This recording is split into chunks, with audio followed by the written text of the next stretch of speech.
السلام علیکم، آپ دیکھ رہے ہیں ہورائزن نیوز HD۔ خبر شامل کرتے ہیں کراچی سے۔ ہمارے نمائندے ریاض الرحمان قریشی کی رپورٹ کے مطابق تحریک انصاف نے پریس کلب کے باہر احتجاجی پاور شو کیا۔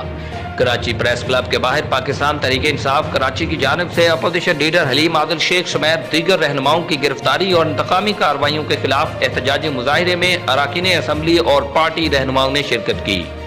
تحریک انصاف کراچی ریجن کا اپوزیشن لیڈر حلیم عادل شیخ اور دیگر 12 کارکنوں کے خلاف کاٹی گئی جھوٹی FIR اور سندھ گورنمنٹ کے انتقامی کارروائیوں کے خلاف پریس کلب کراچی میں پاور شو کیا گیا، جس میں کارکنان کی بڑی تعداد موجود تھی۔